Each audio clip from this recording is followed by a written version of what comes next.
Welcome back to the channel. This is Trendy Storm and you are watching What If Naruto was grandson of Shao Kahn. If you enjoy this video, please like, share and subscribe to this channel. Not wasting no time. Let's start the story. Unknown realm. Unknown zone. Slowly, Molina opened her eyes and started scanning the room in an attempt to orient herself. She could clearly see that she was no longer in Edenia. When she stood up and looked around the unfamiliar room, she saw that there were a number of other people there as well. To put it mildly, it was an odd place.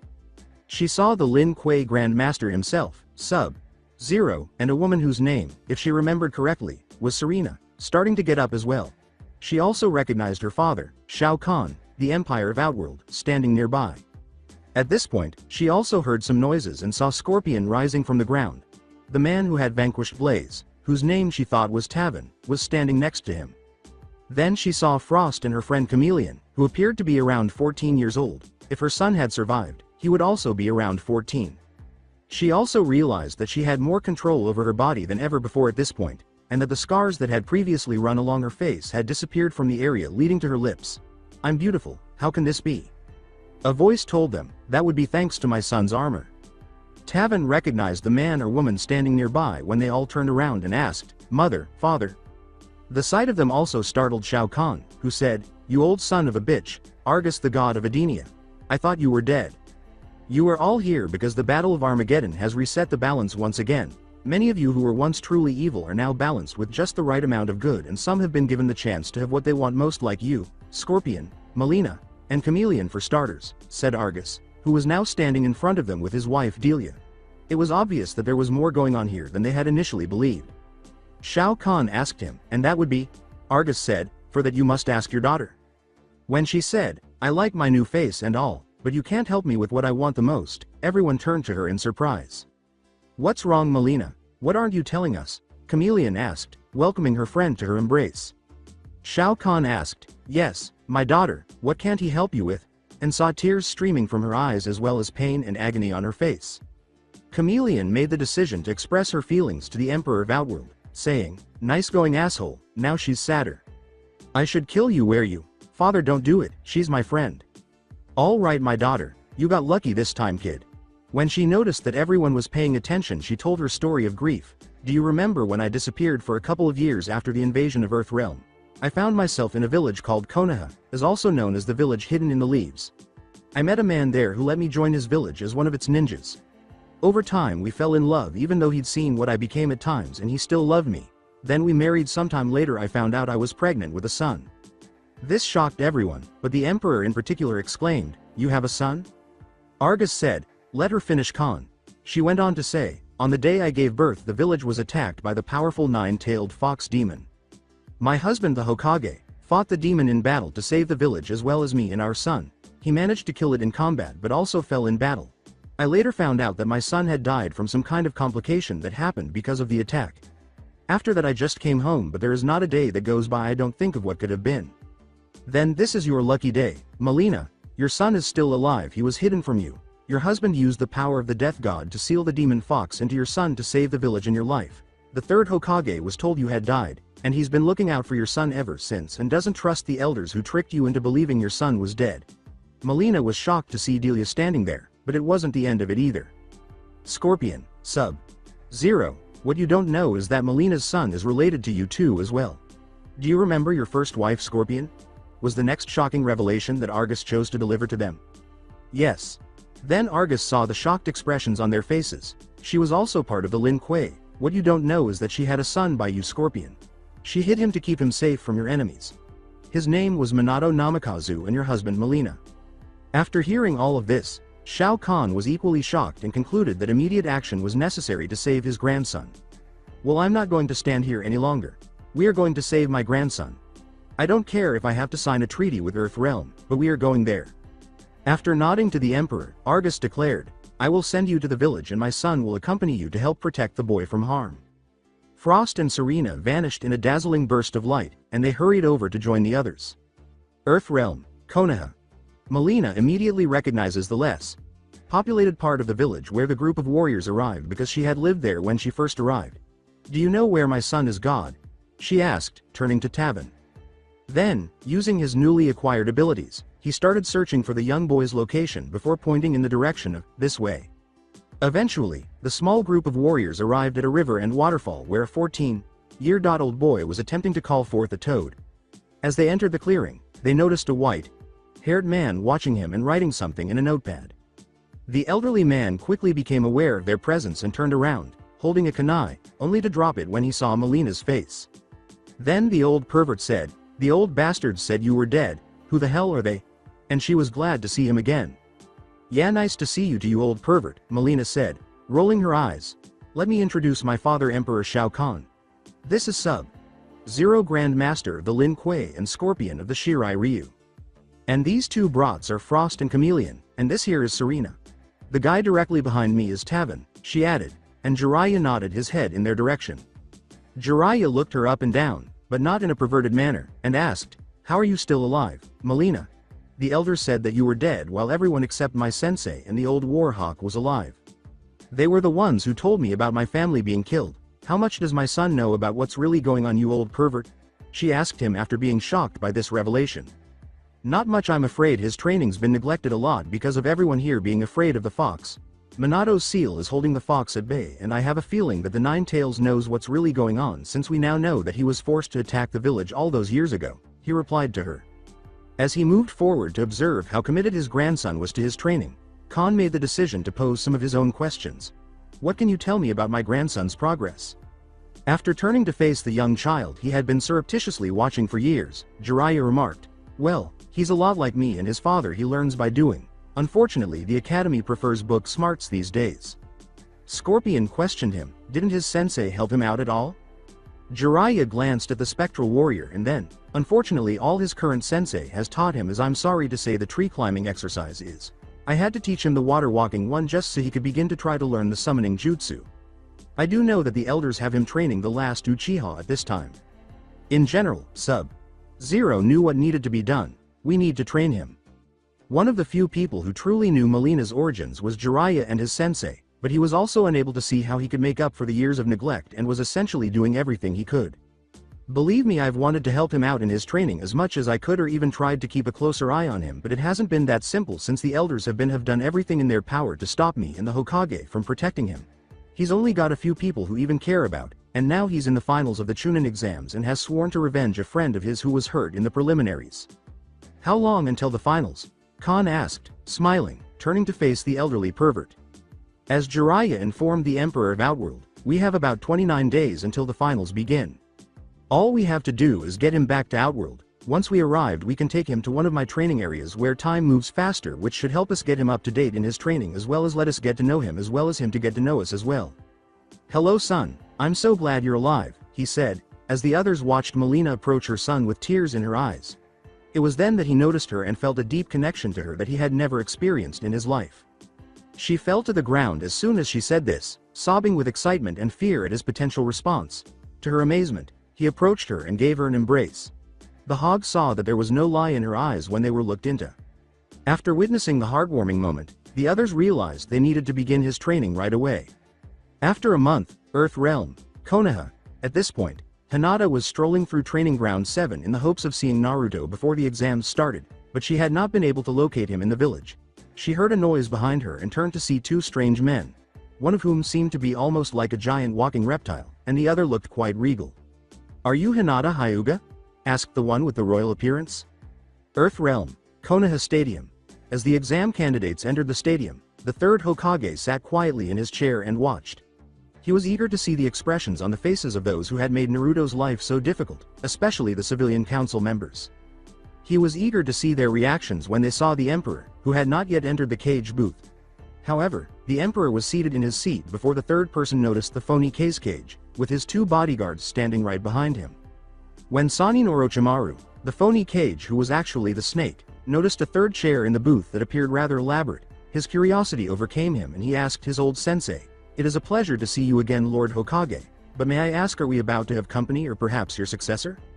"Actually, the chair is for someone rather special who will be attending this year's exam to watch his grandson in action," the Hokage said, grinning at his cunning pupil. The snake Sannin heard heavy footsteps approaching their location before he could even ask what he was talking about.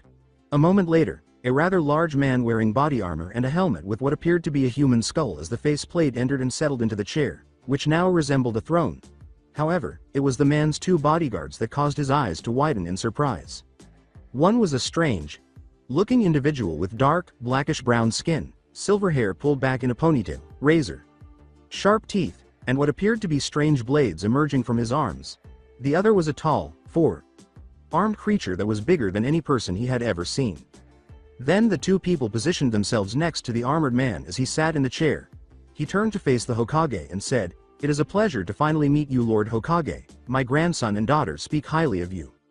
I thank you for the kind words, Emperor. Oh yes, allow me to introduce you to my fellow Shadow, the Kazekage of the hidden sand village of Wind Country. And my fellow Shadow, allow me to introduce you to the Emperor of the realm of Outworld, Shao Kahn."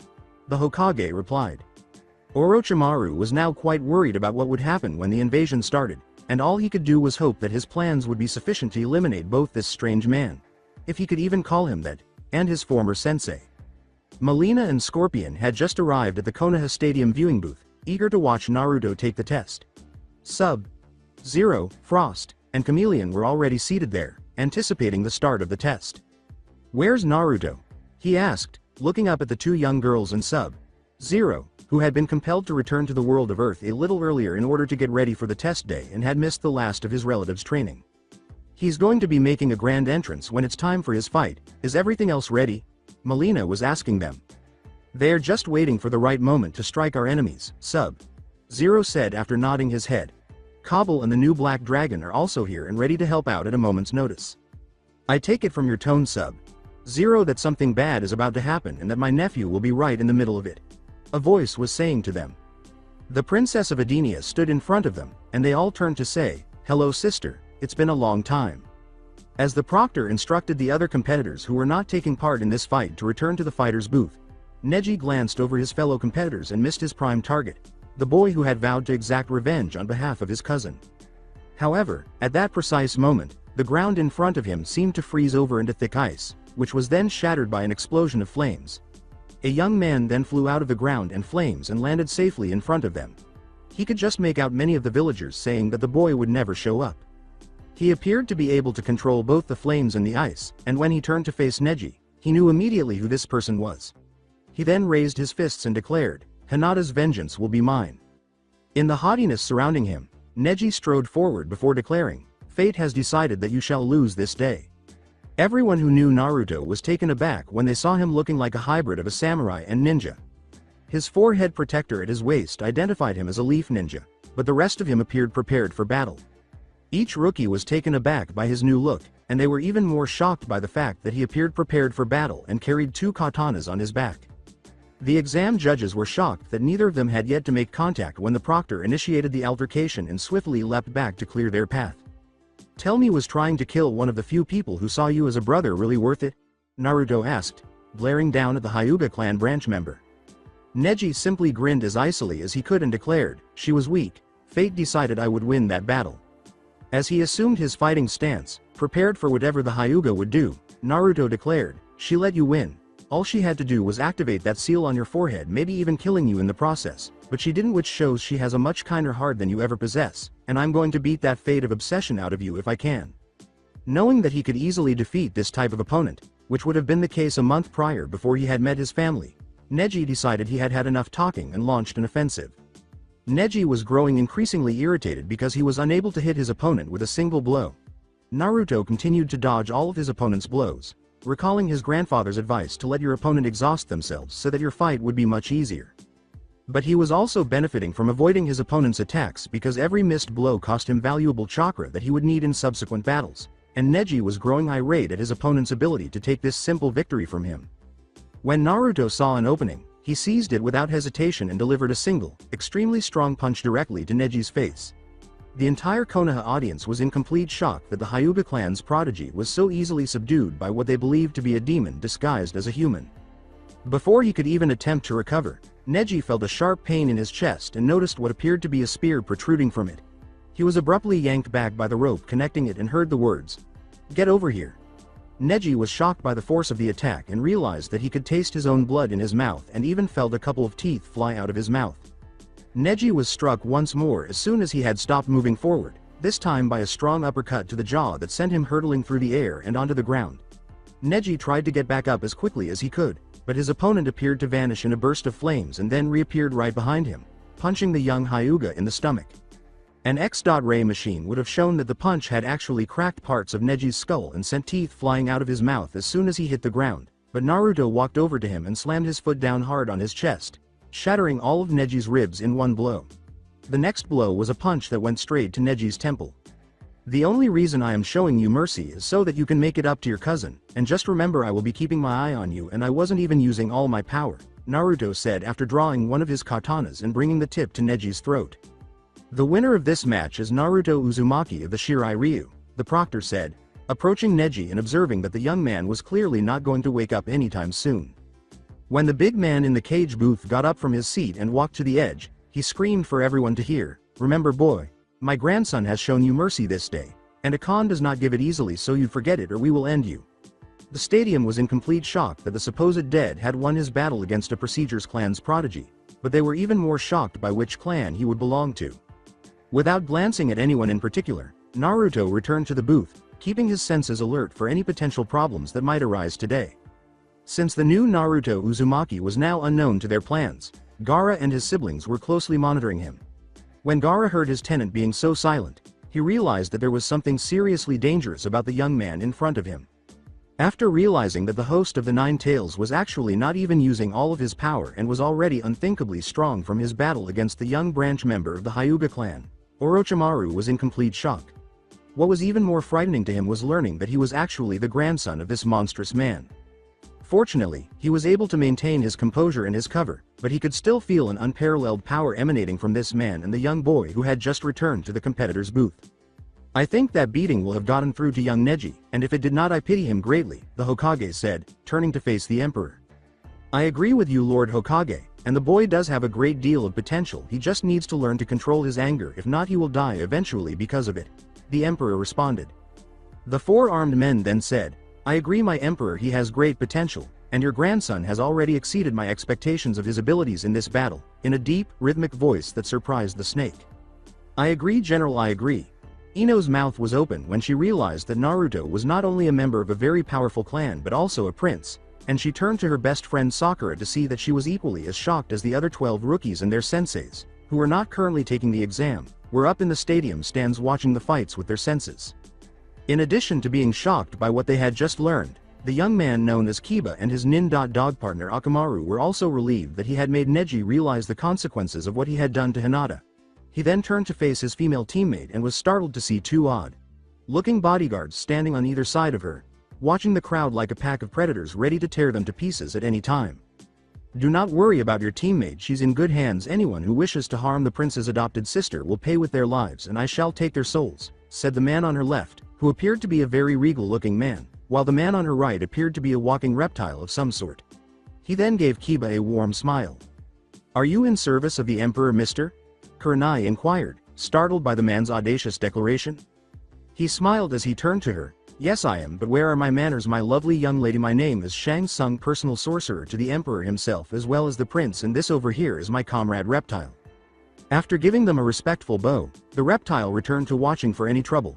Shang noticed that, for some reason, one of the competitors had not yet arrived on the stadium field. Although Gaara was still cautious of the Shirai Ryu, who appeared to have returned from wherever the clan had been sent, he was growing increasingly agitated by the minute that his opponent had not yet shown up and secretly wanted to fight someone at this point. He even saw how Proctor was getting very upset about having to wait this long. The Hokage spoke first, saying, "Tell the Proctor that if Sasuke Uchiha does not appear within the next minute that he is to be disqualified from the tournament and for advancement in rank." Orochimaru was not happy with this most recent development and knew that something had to be done to give his possible next host the time needed to arrive. "Lord Hokage, perhaps we should wait just a little bit longer or postpone this match until later. After all, quite a few people have come to see this match in particular," the phony Kazekage said before the Chunin could even communicate the order to the proctor, hoping it would work. "If the boy cannot be here on time then he is a disgrace, and before you say that my grandson was late I know for a fact that he was in fact here before you even arrived and only wished to make a grand entrance." Shao Kahn chose to add his own thoughts. Following a nod, the Hokage stated, "You are quite right, Emperor, and I agree that he has recently become a problem. I intend to take care of it, carry on with my order." Orochimaru was growing increasingly anxious because he had no idea how these new developments would impact his invasion and retaliation. The Chunin nodded to his shadow and then left. Earth Realm, Konoha Stadium. Naruto heard the proctors declare that Sasuke had been disqualified for being late for his fight as soon as he entered the fighter's booth. Gaara then returned to the booth and was furious that Sasuke had not engaged in combat. "Your teammate being late is so troublesome, you know that," Shikamaru said, observing the expression on his comrade's face and realizing that something was seriously amiss. Turning to face Shikamaru, Naruto said, "I can already tell that something is going to happen today. If I were you, I would be on your guard even more." Orochimaru was now quite worried about his future host's absence. He had hoped to keep Sasuke in the tournament, but his old teacher, this weird man posing as an emperor, had shut it down. "I must say, Lord Kazekage, that your son was most displeased being denied his right to fight in this contest. He's somewhat reminding me of my grandson in that matter," the emperor said, expressing his opinion. The remark caught Orochimaru off guard, but he chose to try to maintain his cover by saying, "Yes, he has been known to be rather aggressive when he has been denied an opportunity to, as he says, prove his existence, but after seeing your grandson in action, I wouldn't mind seeing the two of them engage in battle." "Yes, I look forward to that battle myself," Shao Kahn said, grinning at the fictitious wind shadow. "After all, my grandson has been holding back this entire time, and with your son he won't have to anymore." When Orochimaru saw the almost malevolent smile on the face of a man who appeared to be more powerful than even his own sensei had been in his heyday, he became extremely worried about his plans for the day. The exam proctor called the next names to fight, and the fighters in the booth listened as he said, "Well, Kankuro of the Sand and Shino of the Leaf, please come down to the arena floor to start your battle." "What do we do now? I can't reveal the workings of my puppet with the invasion looming." Kankuro turned to his sister and whispered to her. Tamari, his sister, then returned his whisper, "We stick to the plan, save your energy." He nodded to her before shouting, "Proctor, I forfeit," with his hand raised in the air for the proctor to hear. After giving everyone a nod, the proctor shouted, "Winner of this match by forfeit, Shino of the Leaf." "Save your strength, my friend, something's up," Naruto said, turning to face Shino. As they heard the proctor shout, "Well, Shikamaru of the Leaf and Tamari of the Sand, please enter the arena for your match," for the next competitors to enter, Shino gave him a nod. After removing her enormous battle fan, Tamari folded it up and placed it on her back before declaring, "My wind will rip you to shreds." She had opened the fan all the way down to the arena floor. At that precise moment, a portal of fire opened in the sky, and Shikamaru, who was looking bored, stepped up and said, "Troublesome," as he emerged onto the ground. Molina slapped her face with her hand and nodded her head, finding it difficult to comprehend how all Nara men, who were also known for their fear of the other sex, could be both so brilliant and so lazy. As she watched the match, Katana was genuinely taken aback by the competitors' abilities and tactics. She was also curious to see how these Leaf ninjas compared to their own warriors and was shocked that none of them had advanced to the tournament all those years prior. After observing that Shikamaru was utilizing the environment's shadows to support his family's attacks, Sub-Zero concluded that this match would go on for a long time and that all he needed to do was wait. Tamari chose to save as much of his chakra as possible by forfeiting the match, saying, "Proctor, I forfeit. I just don't have enough chakra to finish this match, which is a drag since I had planed this out about 20 moves ahead already." Shikamaru had finally succeeded in capturing Tamari in his shadow after a while. Tamari realized that he would pose a serious threat to their plans, as well as those of the other two Leaf ninjas up in the booth, and was shocked not only that he had forfeited the match but also that he had planned against her so far in advance. As they awaited the start of the invasion, Kabul and his remaining pupil Kira stood next to the former Lin Kuei cyborg Cyrax, watching the matches. Kira was particularly impressed by Molina's son and a rather slothful young man who had obviously won his match but had chosen to conserve some of his energy for the upcoming battle. After noticing Kabal's worried expression, Cyrax made the decision to inquire, "You seem concerned about something, Kabul." He responded, "Just thinking about the first time that I actually saw Molina. It was during the invasion right before I was injured, leading to my current condition, which eventually allowed Kano to set the events in motion that led me back down the path of evil. Fortunately, whatever that demigod did saved me and her from that fate. Unfortunately, I still couldn't save one of my students." Although the mask covered the majority of the former police officers and returning Black Dragon leader's face, you could still see the emotion in his eyes. "With all of us here, Master, I don't think they'll be winning this war anytime soon." Kira had to admit that she was also quite impressed with the ninja of this village, which were impressive to say the least. She hoped to see what they were capable of before the invasion began. We will see what the future holds, my student, but until that happens, keep your eyes open and it will keep us alive. Will Naruto of the Leaf and Gaara of the Sand please enter the arena at this time for your match? The proctor called out to the fighter booth after receiving the Hokage's directive to proceed with the matches immediately. The arena floor appeared to ice over at that moment, then broke apart in a display of flames, revealing Naruto himself leaping out of the fire and ice, hitting the ground, turning to face his opponent, and declaring, "Vengeance will be mine." While this was going on, the sand at the other end was churning into a little storm that eventually took the form of a young man.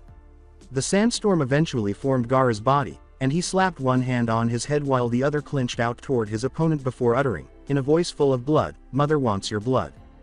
Before any of them could move or speak, they were startled to see a tornado of leaves forming in the center of the arena, which then dissipated to reveal the forms of Sasuke Uchiha and his sensei Kakashi Hatake. It was as if they were on a video screen, and the proctor was in the center. The way that everyone was staring at him and his student startled Kakashi, so he asked the proctor, "We're not late, are we?" It was the Hokage's decision after much debate that your student be disqualified due to his failure to show up for his match, the proctor said after giving Kakashi one of those looks. Kakashi was taken aback by this because he had assumed that the Hokage would be prepared to overlook being a few hours late in order to allow the village to demonstrate the true abilities of one of its most promising young shinobi. "How can I be disqualified, but at least that loser didn't even advance and they have the nerve to deny me my match?" Is probably what his students were thinking right now if Kakashi was both shocked and surprised by what was happening. However, Sasuke glanced at his opponent before turning to face the other man, and he was astounded by the armored warrior's appearance. At this point, the strange warrior's mask appeared to come to life on its own and separate, exposing his teammate Naruto's face, who did not appear particularly amused by Sasuke's antics. It didn't help his current attitude that both of the competitors and the current proctor were practically berating him to leave the arena floor so they could start the match. Sasuke's expression was priceless as he was in complete shock to see that his teammate, whom he believed to be a complete loser, had somehow made it past his first round and, to make matters worse, looked even stronger than Sasuke himself. The two fighters immediately took up their positions on the field and got ready for battle after Kakashi decided that he could get answers later because he needed to get his star pupil off the field before something bad happened to them. "Let combat begin, fight!" The Emperor yelled for everyone to hear as he rose from his chair and strode to the edge of the cage's booth. The two of them immediately started fighting to decide the tournament's winner as soon as this was said. The timely arrival of Sasuke and his sensei had made Orochimaru impatient as he waited for the right time to launch the invasion, but the Snake Sanin was also uneasy because he knew that these strange warriors could pose a serious threat to him and his plans for the Hidden Leaf. On the same level, however, that he was growing increasingly impressed with the Nine Tails house as his power increased, he looked down into the arena floor and was immediately enthralled with the fight that was going on. Gaara tried to impale Naruto on them with a number of sand tentacles as soon as the battle started, but he was shocked to see the black dot and dark yellow clad ninja shoot what seemed to be ice at them, instantly freezing them solid. He swiftly unsheathed one of his katanas and began tearing them apart piece by piece. With a deranged grin on his face, Gaara kept attacking his deserving foe, but he was growing increasingly shocked at how much territory this odd ninja who could control both fire and ice was gaining. A number of more tentacles were launched into the air, only to be struck by a powerful flame this time, turning them into glass, which was then broken by a single sword blow. At that precise moment, Naruto vanished in a burst of flames and reappeared directly behind Gaara in the middle of a heavy haymaker that struck the sand ninja's face, shattering his sand armor and sending him sprawled 5 feet away. The host was so shocked by his opponent's actions that he had to spit out some blood and a tooth, saying, "Blood, it's my blood." He was in some sort of pain when one of his hands shot up, holding his head. He then let out a mournful scream and charged the Shirai Ryu ninja carelessly, allowing his anger and rage to take control of him. The two of them continued to fight, transforming the arena into a scarred battlefield. As he closely watched his other two students, Kakashi was still trying to process what had happened while he was away, and everyone in the stands was in complete shock at the battle that was taking place in front of them. "You should have seen it, Sasuke. He literally beat the hell out of Neji for what he did to Hinata. And that's not all, he's also the grandson to that strange skull-wearing guy up there who claims to be an emperor of some place called Outworld." Sakura had just finished telling him about Naruto's battle with the Hyuga prodigy. Sasuke was watching the bow in front of him with his bloodline active, carefully examining every move his teammate and the foreign ninja made as they performed their dance of death. "You're telling me that Naruto's a prince and basically took out Neji with extreme prejudice just because he could?" Sasuke inquired. Pretty much, everybody was a little mad that you didn't show up on time for your match. What happened? She asked after glancing at him and her sensei. Kakashi then responded to his pupil, that was unfortunately my fault as I was trying to prepare him for his match with Gaara. He continued to watch the battle taking place in the arena directly below them with intense intensity. Despite his growing impatience, Orochimaru was relieved when his men finally signaled that everyone was in position. He quickly activated his signal to launch the invasion, but to his surprise, the Emperor himself turned his threatening gaze on him and uttered the words, I was wondering when you would start the invasion. Let Mortal Kombat begin. To the astonishment of the Konoha rookies seated in the stadium, who were now watching in complete disbelief at the battle occurring directly beneath them and were largely oblivious to the strange feathers that were falling from the sky onto them, all of their attention was suddenly drawn to the booth that held the Emperor and the cage when a strange explosion rocked it, capturing their entire focus. However, the combined efforts of Kurenai and Shang Tsung dispelled the genjutsu before it could even affect the group of young shinobi, preventing it from affecting the group of warriors. This came as a complete shock to the Sound and Sand ninjas, who had revealed themselves in the hopes of winning easily, only to find that they were all not only conscious but also prepared for battle.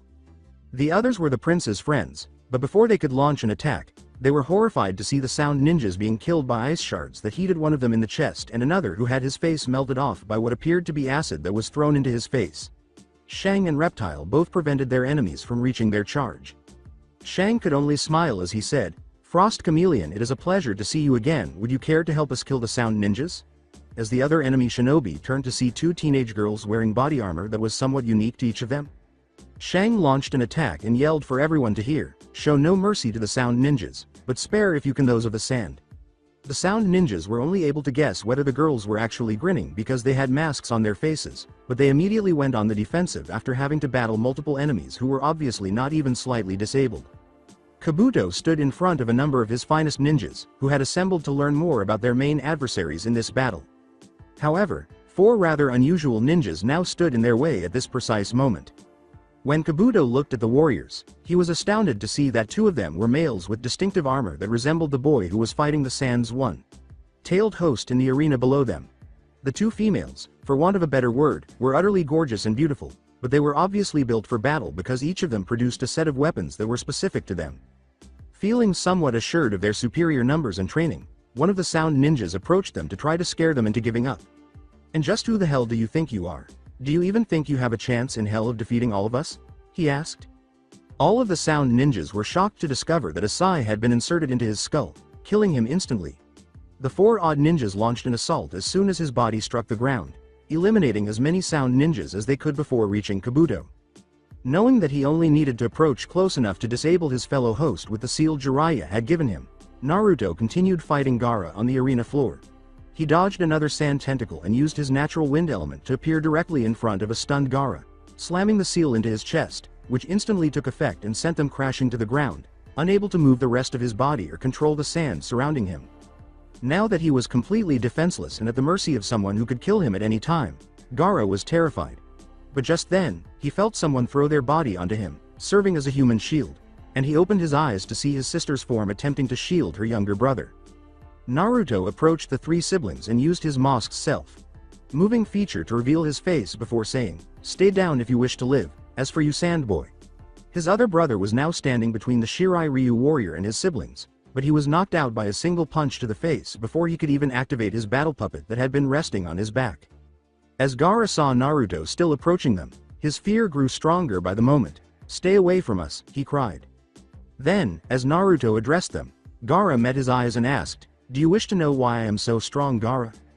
Gaara simply nodded. "It is because I have people that I care about, people that I would die to protect. When you have someone to protect, you become truly strong and they help keep you sane. You and I have more in common than you can possibly understand. That's why when this is over I'm going to help you and your family, but I'm sorry to say that we suspect your father was murdered by the snake." All they needed to know was the shocked expressions on their faces, and they realized why their father had been acting strangely for over a month. Orochimaru had to avoid what appeared to be a gigantic war hammer that was hurled straight at his head, knocking one of his bodyguards unconscious in the process. He then had to start avoiding the odd-looking man with the sharp teeth, who now showed that he did, in fact, have odd blades in his arms that were attempting to cut off the snake Sanin's head. The larger of his bodyguards, who had quite a bit of strength on Earth, was now being forced to fight a creature that was bigger than him and not as he had anticipated. Within a minute, The larger man was rendered unconscious after one of his bodyguard's hands was caught by one of the massive four-armed creature's hands, leaving the other three arms free to attack his opponent mercilessly. While the Emperor and the Hokage persisted in their efforts to put an end to Orochimaru's pitiful life, the Hokage's own bodyguards kept the remaining two members of the Sound Four occupied.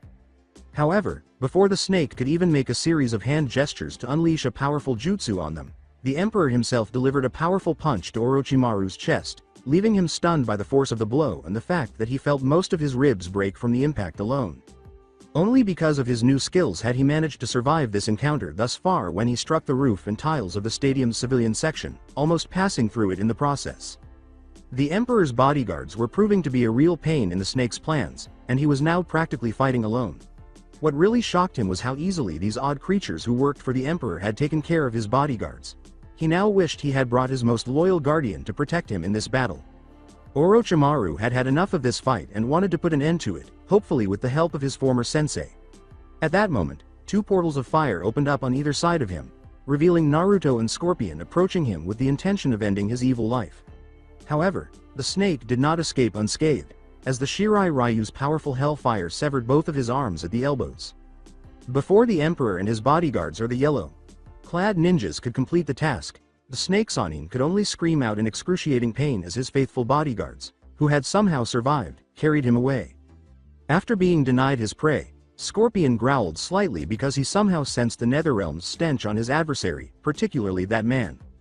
In order to protect his charges as instructed by the Emperor, Shang Tsung had just managed to rip the soul of one of his numerous opponents that day out of their body with no qualms.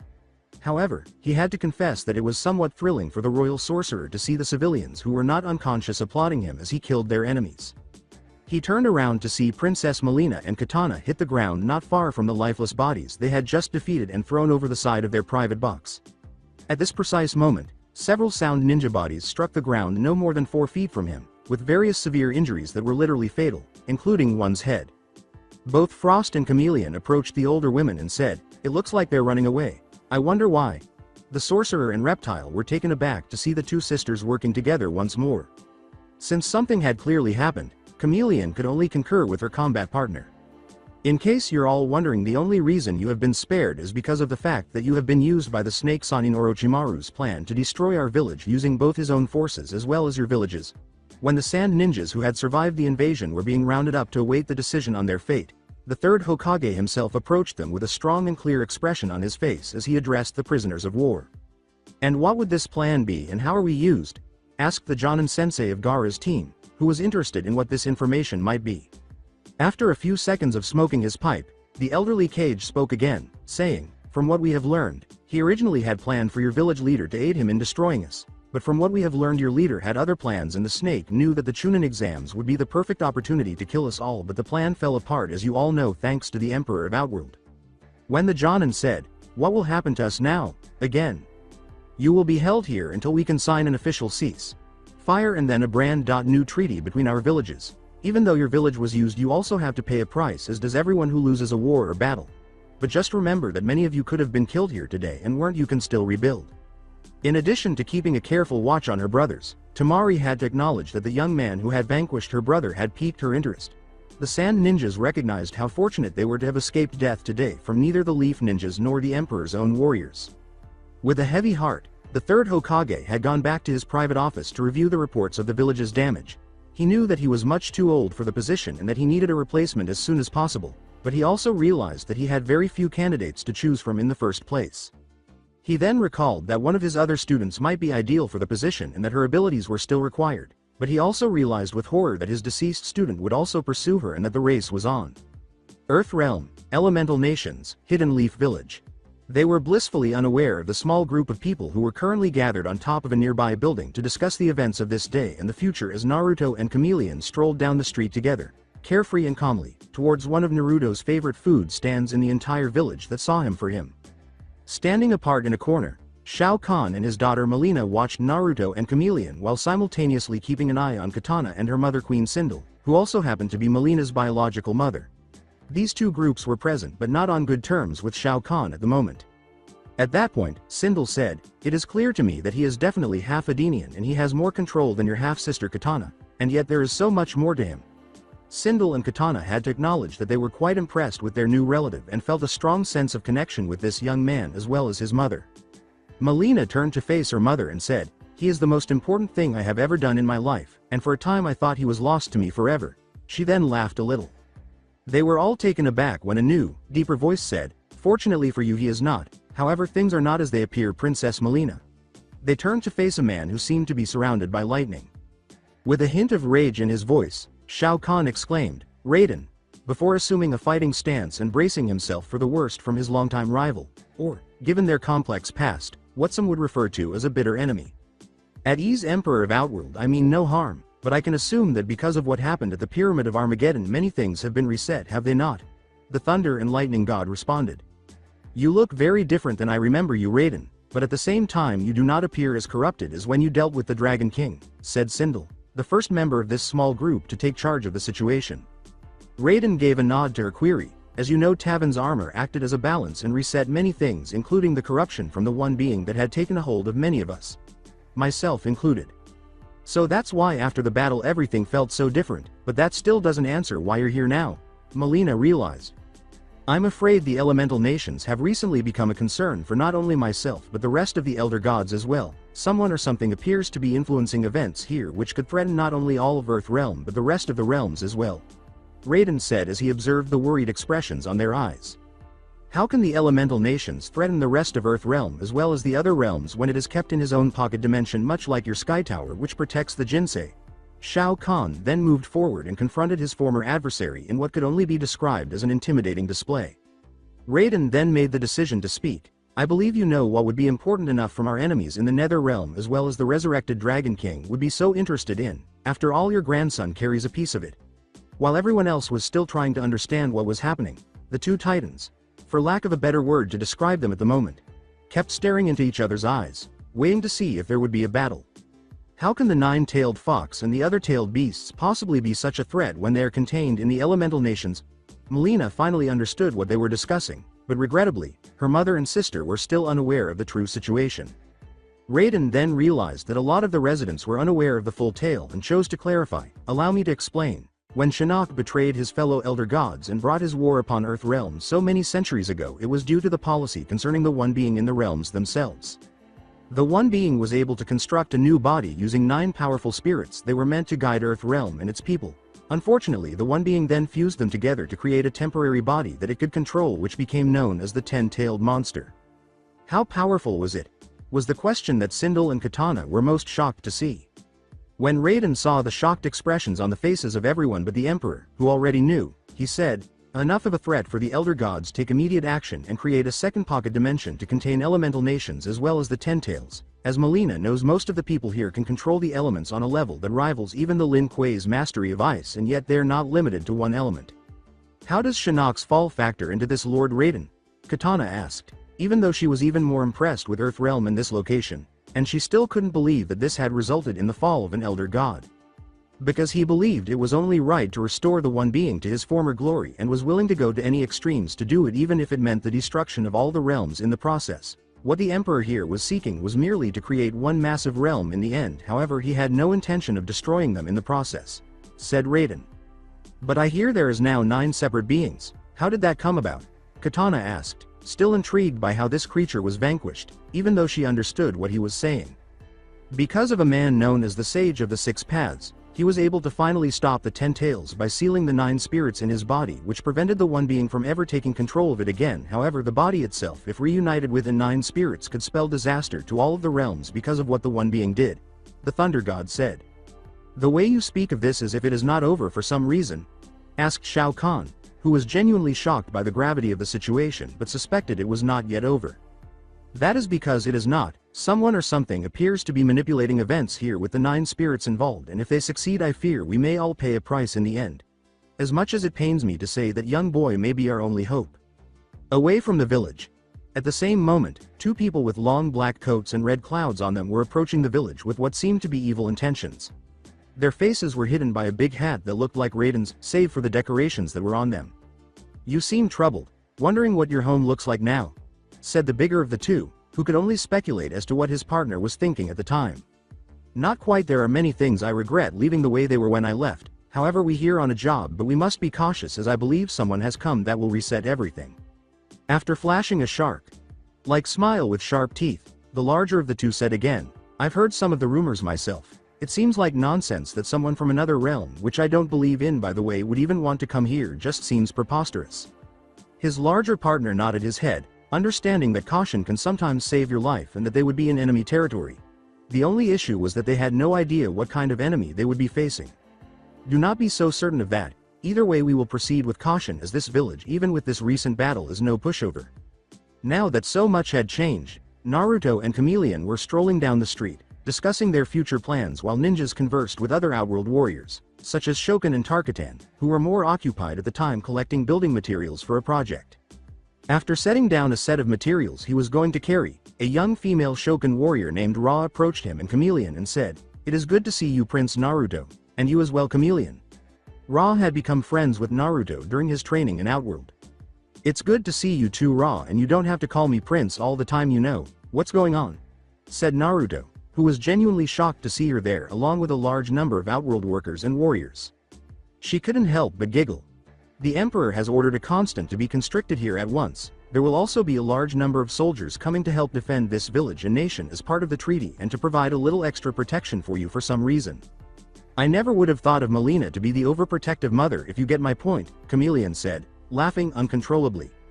"My mother has something worth protecting, and that makes her even more dangerous and stronger, if you get my meaning, and yet I can't help but feel that we are about to be far busier than normal." As if he had foreseen it, a pair of Enbu appeared in front of him and Chameleon, bowing slightly in a respectful manner while also conveying that this was not a social call. "Genin Naruto Uzumaki and companion the Lord Third and Master Jiraiya have requested your presence immediately after the Hokage Tower as soon as possible." Then, after exchanging glances and nodding their heads, Chameleon grabbed hold of him and they vanished in a display of ice and fire. The Anbu were taken aback, but they understood that he had understood the message. The Hokage Tower. Then, as they stood at attention in front of the third Hokage and the village spymaster, who was occupied with writing in a journal, Naruto and Chameleon appeared in a stunning display of fire and ice. Chameleon was unable to contain his rage and let out a growl, which caused the self-described super pervert to halt. He turned to face the two young people in front of him and said, "Naruto, thank you for coming at such short notice, but I'm afraid the situation has changed considerably thanks to the recent invasion." The third could only laugh at his perverted student.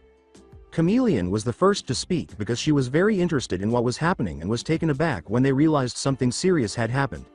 "What has happened, Lord Third, that has you in such a state?" she asked. She said, "As you both know, if it had not been for the Emperor and his two generals, there is a distinct possibility I would not be here at this moment among the living. As much as it pains me to say this, I must step down as Hokage. But I am afraid there are very few candidates." The elderly man couldn't help but laugh, but he then became very serious. "Besides myself, there is only one other candidate who could take the position at this time, and no matter what we have to retrieve her as soon as possible," Jiraiya said, his tone turning grave. "What do you mean that you are not a suitable candidate, and who is this other candidate you speak of?" Chameleon asked, wondering how the elderly pervert could be the new village leader. "The main reason I am not a suitable candidate is because of my spy network, and it would take far too long for me to train a replacement. The other candidate is in fact one of my teammates and a master in the medical fields. That may be one of the other reasons that Orochimaru may seek her out." "Way to go, us women, but mentioning that snake means that we are in a race against time, are we not? You old pervert," Chameleon replied. "That's right, and I want you to come with me. The Hokage here will continue to keep things together and let your family know what's going on, as we might even get some backup later on. So how much time do you two need to get ready to leave?" the elderly pervert muttered as he expressed his lack of respect. The third then said, "Be careful out there, you two, things are changing and not for the better." To his surprise, each of them produced a tightly sealed scroll that showed they had been prepared for any kind of trouble or mission at a moment's notice. Nether Realm, the Palace of Judgment. Because of its unique role and responsibilities, the Palace of Judgment was the only place in the Nether Realm that the residents or even the gods considered special or significant. The unique god who called this palace home was a guardian to life and death itself, and he had gone by many names in various realms. Due to the numerous wars that have afflicted the realms, this particular god, also known as the Shinigami as so many other beings had called him, had never felt more exhausted than at any time in its history. In all honesty, the unique higher being almost looked demonic, which scared many who had stood before him at the time of their judgment. The fact that he knew one of his brethren was visiting him only strengthened his sense that it was going to happen again and that Earth Realm would once more be the focal point of this impending conflict. The figure of a man with what appeared to be lightning dancing around his body, glowing eyes, an odd hat on his head, and somewhat regal-looking clothing was revealed just as a bolt of lightning struck the ground. With a smile on its face, the Shinigami reached up with its left hand, removed the dagger that had been between its teeth, and said in a rich, melodic voice, "It is rare for you to come to my palace, Raiden." Now standing before the all-powerful Death God, the God of Thunder and Lightning and the Guardian of the Realm of Earth bowed his head and said, "Lord Shinigami, I only hope that I am not disturbing you, but I had to come as soon as possible as well as to seek not only your guidance but that of the soul you protect." At first, the Shinigami could only laugh, but after noticing the Thunder God's expression, he realized that something was seriously amiss and that one of the spirits under his control might actually be aware of what was going on. The Shinigami asked, "Who are you here to see, Raiden?" With a clear throat, Raiden said, "The one known as the Sage of the Six Paths." Knowing that this day would arrive, the Shinigami said, "This will lead you to him and I hope you find the answers you seek for all of our sakes," as she gestured toward a portal that materialized. The perfect blossom is such a rare thing. A person could spend their entire lives looking for one and it would not be a wasted life. "Do you understand that, Thunder God?" said an elderly man as he approached a defender of the realm of Earth. Raiden nodded his head as he ventured through the portal and emerged into a verdant field with a large sakura tree in the distance. The Thunder God said, "I think you know why I'm here, but I think that is a noble pursuit. This was a meeting I knew was coming for quite some time, for I am only amazed that it took this long in all honesty," the sage responded.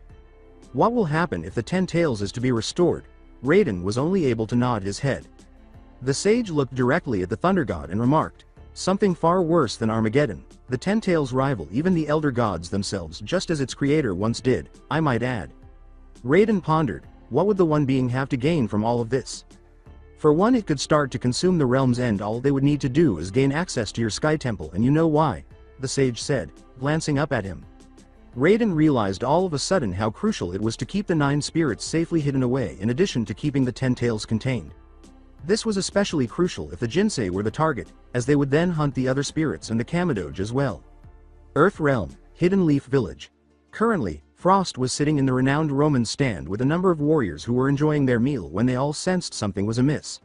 Frost turned to see 2 men in another restaurant who were eating and had odd black coats with red clouds on them, but she could sense their dishonesty from where she was sitting. She returned to her meal, but not before using her hands to signal to a fellow Lin Kuei that something was seriously amiss and to keep an eye on these people. At the same time, Katana and Molina sensed something was off and started to investigate. Molina somehow knew that this was aimed at her son, and she would hold whoever was responsible for it accountable. So that's it for today. I hope you guys enjoyed it. Don't forget to like, share and subscribe to the channel for more awesome stories like this. Thank you. See you all in my next video.